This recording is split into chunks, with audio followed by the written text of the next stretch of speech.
we'll start with this. We now know a little bit more about who it is Urbina is going to be fighting on Wednesday. She's going to be taking on Tania Garcia, who sports a pro record of 6 wins, 6 losses with no knockouts. It's a rebound fight. A necessary evil in order to get back into the winner's bracket. Urbina has been matched pretty tough. Her last 2 fights, she took on her amateur and professional rival, Marlena Esparza. She took on reigning WBA champion, Naoko Fujioka of Japan. Things didn't work out, and this is her chance to get herself back in the winner's bracket, get the W. See about setting up something bigger next year. Tania Garcia, a fighter who's 1-5 in her last 6 fights. She's lost 3 consecutive fights in a row. I don't think should be a problem for Urbina. I think at minimum, Urbina could box her way to a decision. Just to get the rounds in. Get back on track and plan something bigger going into the year of 2022, where we may see Urbina challenge for a title again. This fight's happening south of the border this week on Wednesday. And this is a Golden Boy Promotions card. I'm not sure about a U.S. broadcast partner, though it will be shown as part of ESPN Knockout. South of the border. You want to keep your eyes peeled for that. In other news, Ellie Scottney has been added to the Dillian Whyte versus Otto Wallin undercard.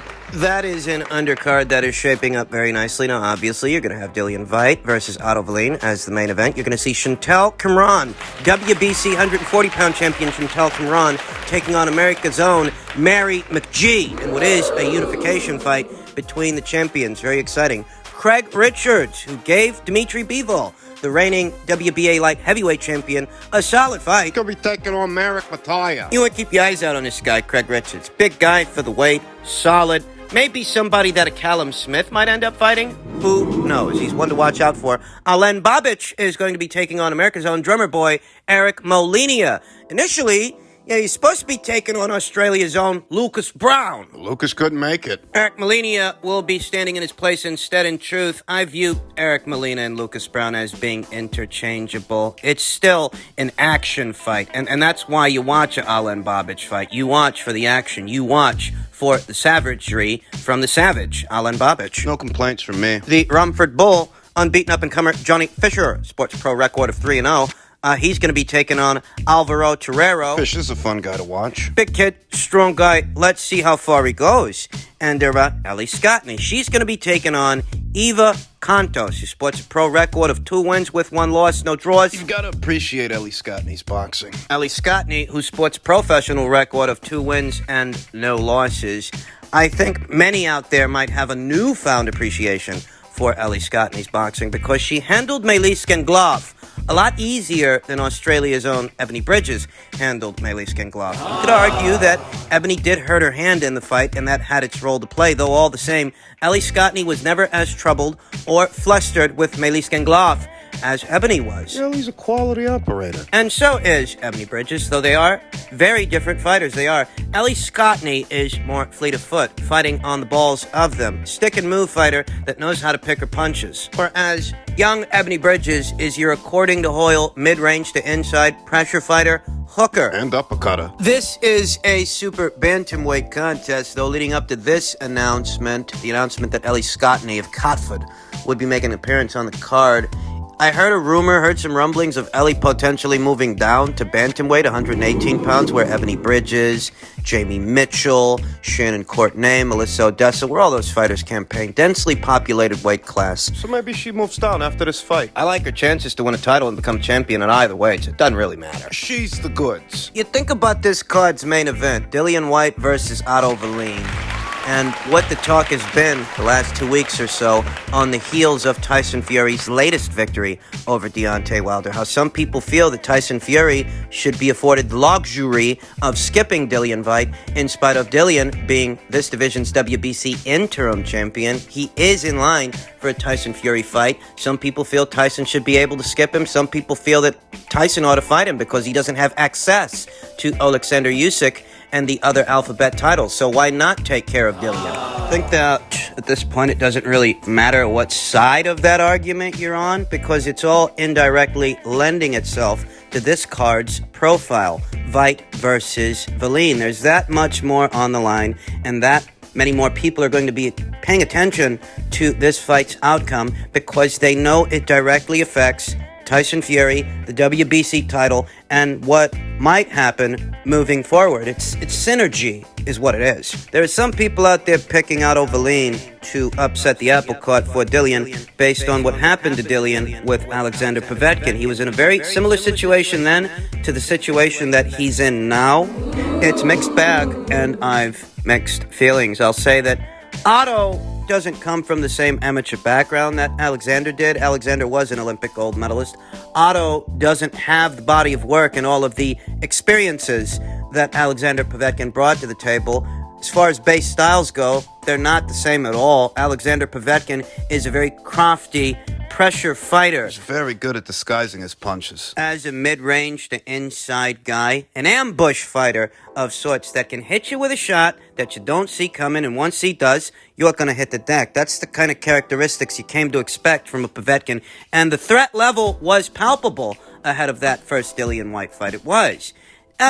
This ain't no walk in the park, and Otto's no picnic for Dillian, but I don't get the same sense of danger with this Otto Wallin fight that I did with that Povetkin fight. That's not saying that Otto Wallin is cannon fodder. No, he definitely isn't. It's not a foregone conclusion that Dillian Whyte wins this fight. He really can't afford to look past this guy, though I don't feel that Otto is the same kind of puncher that Povetkin was, and that's what made Povetkin so dangerous, the fact he's so good at hitting guys with shots they don't see. And I think in that first fight with Alexander, Dillian having lost it, I think he learned his lesson. I think he knows what's in front of him and what's on the other side of this fight, so he will be adequately prepared on the night. I still like Dillian to win this thing. I do, though. Otto, he is formidable, and he's got a very good corner, Joey Gamache. So I'm expecting a good fight.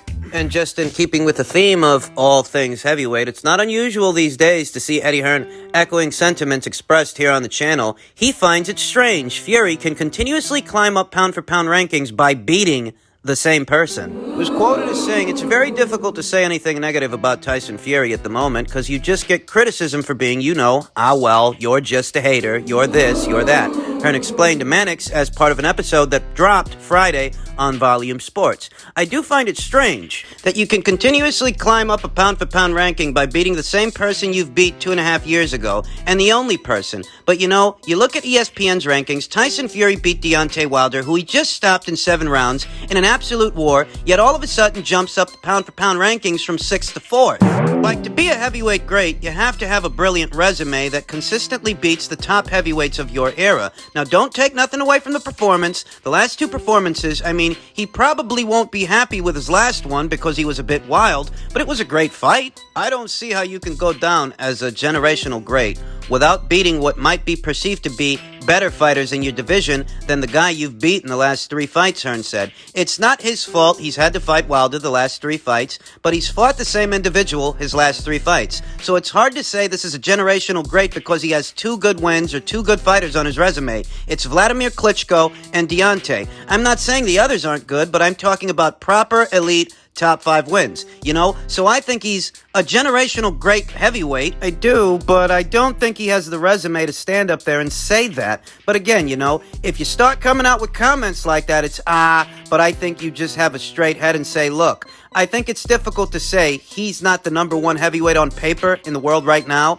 I still believe that our guy is the best heavyweight in the world, but right now, it's difficult to convince people otherwise, and that's because most people, they don't know shit about boxing. Yeah, I added that last part. Eddie didn't say that. The people inflating Tyson Fury's resume for beating the same limited heavyweight 2 times, in some circles 3, for the last 2.5, going on 3 years, if not 3 years. These people don't follow the vast majority of fighters in a division. They can't give you an accurate assessment of who's a better fighter than another fighter because they don't follow those fucking fighters. They're following maybe 2-3 guys, the most. I told you this guy's Andy Ruiz was a threat to Anthony Joshua. I'm no Monday morning quarterback. I didn't pick him to win, but I did highlight if he can get mid-range to inside on Anthony Joshua, he can do a lot of damage very quickly because he's got fast hands and quick counters. And in the heavyweight division, you're always 1 punch away from being knocked out. While many slack-jawed gawkers, many others wanted to talk about Andy Ruiz Jr.'s physique and how he's not a very good fighter. He's just a fat guy.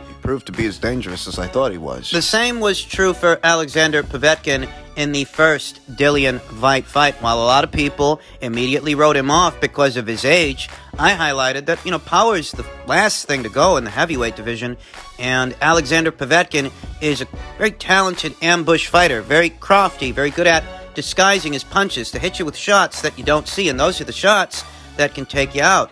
That's how that first fight played out. I didn't write him off. No, I didn't look past him the way that many journos are looking past the vast majority of heavyweights out there in order to inflate Tyson Fury to all-time great status for essentially beating the same guy over and over again. A guy who, like Tyson Fury, hasn't faced the vast majority of fighters that are out there. Deontay Wilder's resume is even thinner than Tyson Fury's. You can relegate Tyson Fury's resume to two quintessential fighters, Vladimir and Wilder. and it's not that those aren't great wins, they are, but that's it. That's where the buck stops. It stops at those two guys, and you'll excuse me for saying so, but there's more out there, was more out there, than just Deontay Wilder and Vladimir Klitschko. How does he make this quantum leap for beating Wilder again? Tyson Fury's own fans didn't think much of Wilder's abilities as a boxer. You would have asked them ahead of any of those fights. They would have told you Wilder's a one-trick pony that can't box, who's relying on his power, and his resume is paper thin. That's what they would have told you ahead of the first fight. They probably would have told you the same thing ahead of the second fight and the third. So that post-fight they can suddenly glorify Wilder to glorify Fury. Glorify Tyson Fury for having beaten him. It's all very nauseating, very convenient, and very cheap. Yeah, the fight was an entertaining fight with a pleasing aesthetic, though many would say it wasn't exactly a good exhibition for skill from either man on either side of it. It wasn't anywhere near as big a fight as people made it out to be. This fight sold less pay-per-view buys than last year's fight, noticeably less. From 850,000 to 600,000. You got guys who want to elevate Tyson Fury to all-time great status like the legends of old, your Lennox Lewis, your Mike Tyson, your Muhammad Ali, those kinds of fighters. But those kinds of fighters, their resumes, their body of work was not limited to just two of their contemporaries. Those fighters that people are likening Tyson Fury to took on all comers. And he hasn't. That's just the truth, and no amount of emotional fanboy drivel is going to change that. Tyson Fury's been around for a long time, and he has racked up one or two major victories. He's been very careful in between those fights. He's been a transient of sorts. After the Klitschko fight, he took a 2-year hiatus from the sport, regardless of why. That's still something that he did, so where's the accountability? After the first Wilder fight, the one that was ruled a draw, who were those two guys that he fought? What, Tom Schwartz and Otto Wallin? They were top 5 heavyweights at the time? No, they weren't.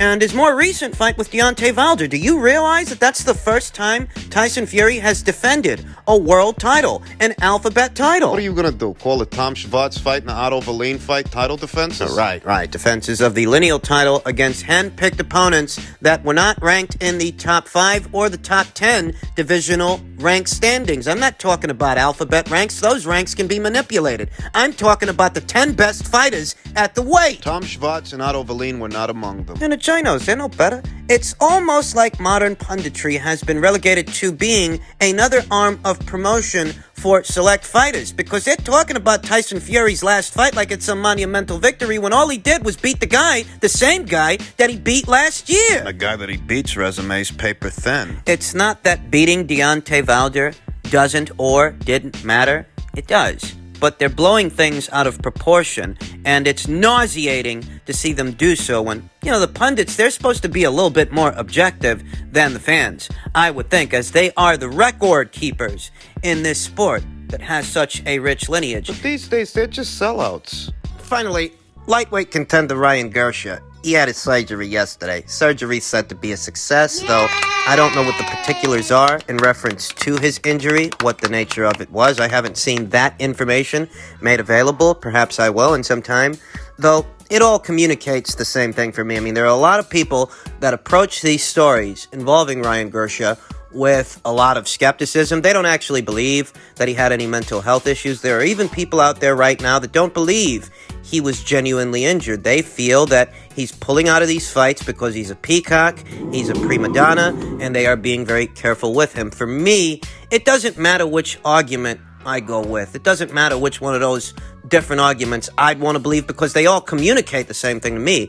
A guy this young, in this stage of his career, right now, the earliest stages of it, because Ryan's not a champion. Ryan's not even a belt holder of any kind, and as strange as this might sound, he doesn't seem to have much interest in becoming a belt holder, even though that's what most young fighters aspire to. They aspire to become champions. Not Ryan, not Mr. Big in the Britches.